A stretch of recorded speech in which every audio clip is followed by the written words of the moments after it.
Welcome back to Golden Woodland Farm. I'm Keith. The title of this video is New Bees for 2021. If you go back through some of my prior videos from a year ago, what you'll see is there's a video that says New Bees for 2020. You may be asking why I have to get new bees every year, or why I'm getting new bees, and I'll put some videos here, some shots from the issue that I had last year, which was a bear got into my bee yard and destroyed my hives. But over the years, so I'm really a very novice beekeeper, but this is my 8th year. I don't devote a lot of time to it, but when I first started, I think probably like a lot of people, had beginner's luck on some things, and the first year I got like 10 gallons of honey, an amazing amount, especially since you don't typically expect to get new honey or get honey the first year you have hives. And over the years I've had relatively little success overwintering, from a whole host of reasons. Last year it was bears. The year before, not sure. I've had issues with mites at times.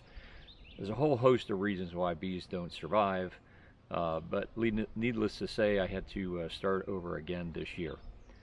So I'm going to walk you through the process of getting new bees from a local beekeeper. The guy's name is Bill Kopar from Kopar Honey Farms.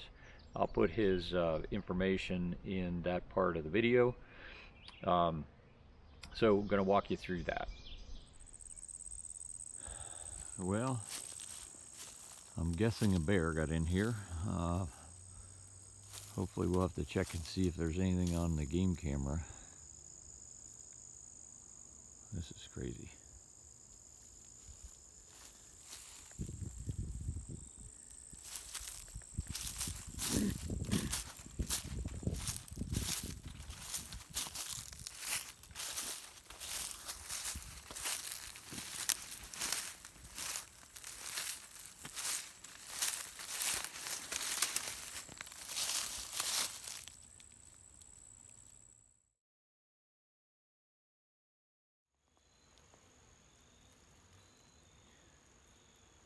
Part of the remains of the deep super.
So as I mentioned, a bear got into here last year, and apparently I had my electric fence set up incorrectly, and so I've redone that. And so these logs that are on the outside of the chain link fence, that now have insulators on them, are there just simply to separate the wire for the electric fence from the chain link fence, which is where I had it set up before. And that apparently is why it didn't work, because that chain link fence is grounded, and electric fence, excuse me, the animal is who, where the ground occurs, and that provides the path for the current through the animal once they touch that wire, and they get shocked. And so when I redid it, I put these logs and then insulators around, and I have a solar powered fence controller. So this is the fence controller that I have.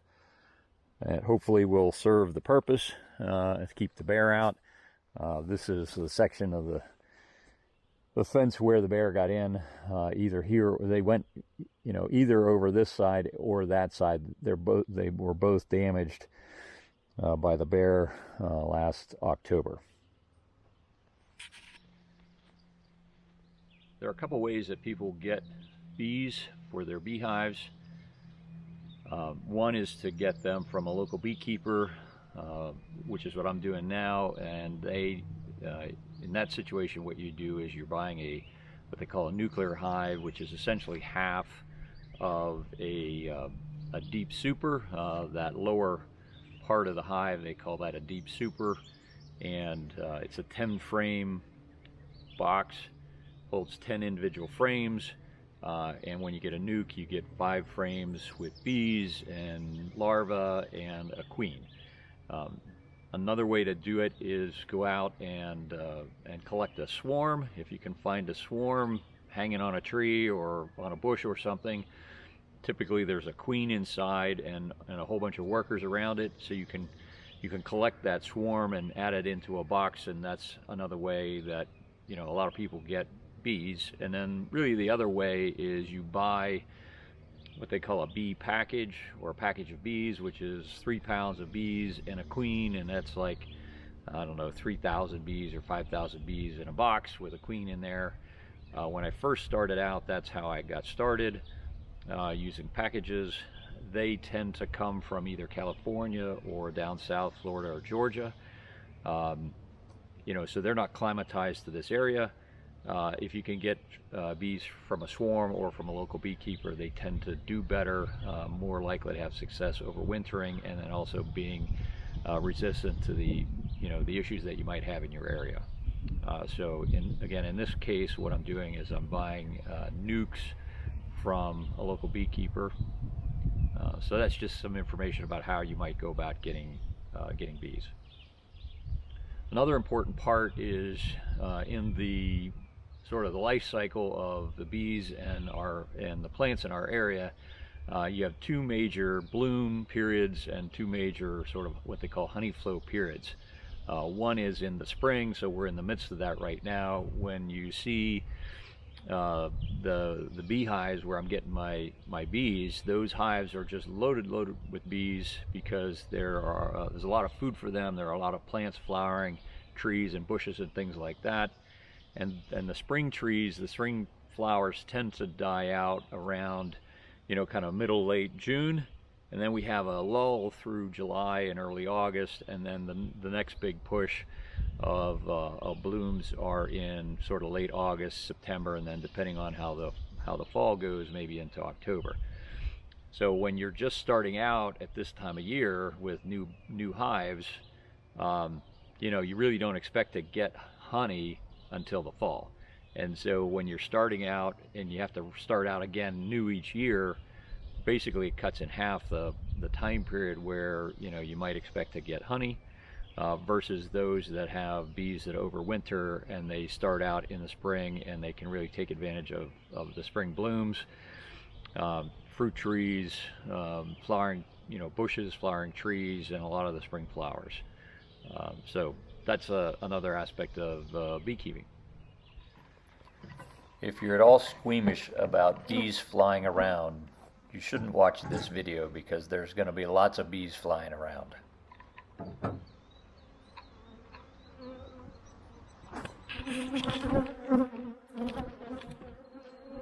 I'm with Bill Kopar from Kopar Honey Farm in Natrona Heights, Pennsylvania, and I'm picking up 2 hives of bees. Bill is a local beekeeper and he sells bees. He also makes bee boxes and the hives, and he has all the stuff to start out if you're a beginning beekeeper. But what we're doing here is I'm buying what they call a nuke, or a nuclear hive. That box, that sort of stained colored box, is my hive, and it's a 10 frame hive. And what we've done is I've taken out 5 of the frames, and Bill is going to give me 5 frames from his hive. So he's basically splitting one of his hives in half and giving me 5 frames of bees that have brood and eggs and pollen and everything that goes along with it, and a queen. So what he's doing here is he's looking at each of those frames as he takes them out of his hive to make sure that he can find the queen, because that's part of the deal that I'm buying is 5 frames that include the queen. And so as we go through here, when he finds the queen, he'll point it out, that way we make sure we have the queen. I actually had a buck come up there, not past up. I haven't told you.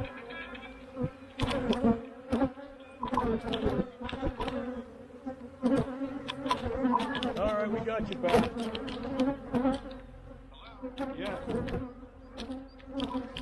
We were expecting 2 guys to come meet us at the bee yard, and that's why Bill answered the call. And it ended up it was somebody unrelated who was looking to buy some bees from him.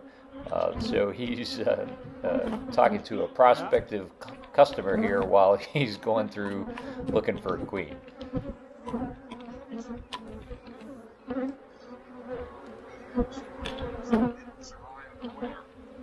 Okay. Here, Bill just pointed out the queen on this frame. Yeah. So he'll put that in my hive and then add, I think, maybe 1 or 2 more frames, and then that hive will be done, and I will ratchet strap it back together so everything stays together during transportation, and move on to my other hive.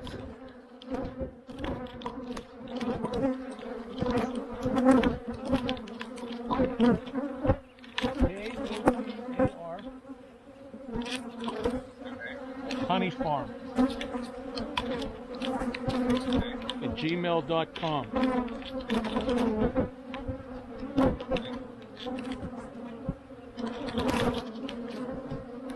Shoot me an email. It says Copar, K-O-P-A-R, small case, honeyfarm at gmail.com. Just shoot me something, and when I get in, I'll be able to address it. It's hard to talk. Moving on to the second hive to find a queen and get 5 frames of bees. As you look at these frames, you'll notice they're just loaded with bees. Here, Bill is showing me some queen cells, some cells that the worker bees had made to prepare for a queen. But then he's going to take these, all these loose bees that are on this top screen and knock them into my hive, just to give me some extra bees.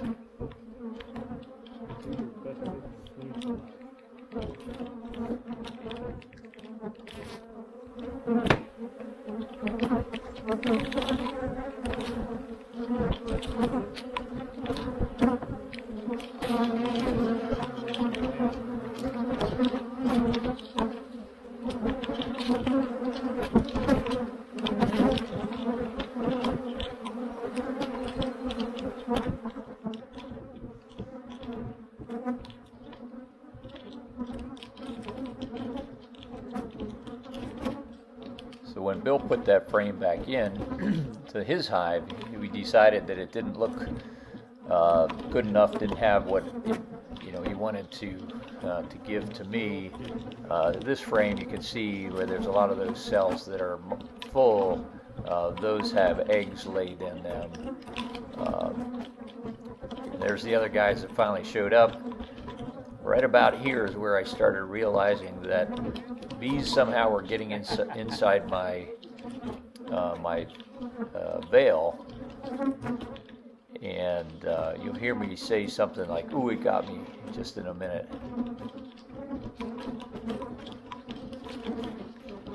This is one that has the queen on it, right? I just pointed to the queen. This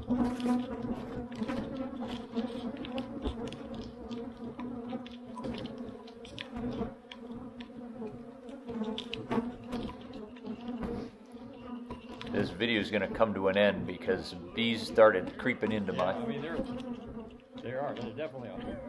Yeah, Bill was commenting about how the bees were climbing all over me, but not on him. And yeah, a couple got inside my veil.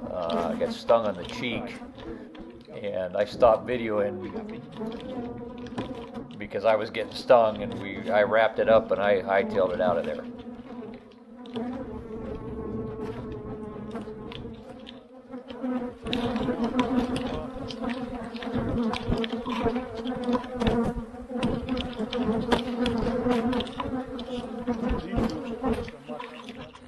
Welcome back to Goldener Woodland Farm. As you probably saw, today was the day to pick up bees. And if you wonder if beekeepers get stung by bees, yes they do. Even with the veil on, somehow some of the bees got inside. I think I showed you in the intro, you know, I had hundreds of bees all on me, and somehow some of them got inside the veil. I'm not sure how, but I think I got stung probably 4 or 5 times. I don't know if you can see, but I think I got stung probably 3 times right here on the side of my cheek, once right here on the side of my nose, and then I think once back here. All of that with the veil on, they got inside and got me, and I had so many bees, you know, on the outside of the veil. Last thing you want to do is try to take that veil off, because I would have got stung a whole bunch more times. But hopefully no major side effects, and we keep moving on. So next I'm going to do is I'm going to mow down some of this grass, and then I'm going to move the beehives in there, and you know, they'll be their new home.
So now I'm just going to take the ratchet straps off, and then open up the front entrance, and that'll be it for today. And then, you know, maybe on Saturday I'll come back. So this is Thursday evening, so maybe I'll come back on Saturday and check and see how they're doing.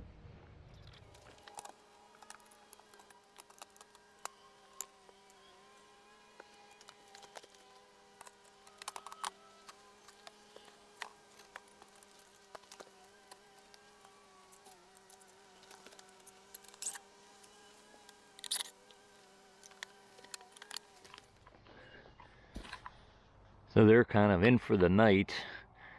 It's typical that in the evening at night they would stay in the hive, but tomorrow when it warms up, I'm sure they'll be out flying. So here are the bees on Saturday afternoon. Again, I picked up the bees on Thursday evening. So what you can see here is quite a bit of activity.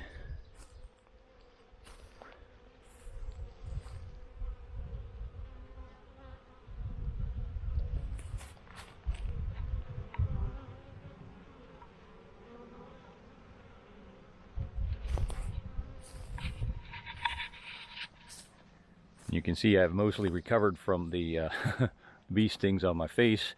I think there's still a little bit of swelling here on my jawline, kind of hard to tell. but it was pretty swelled up the next day, but no lasting impact. Thanks for watching. Click the subscribe, hit the like button. If you have any questions or comments, drop them below and I'll try to respond.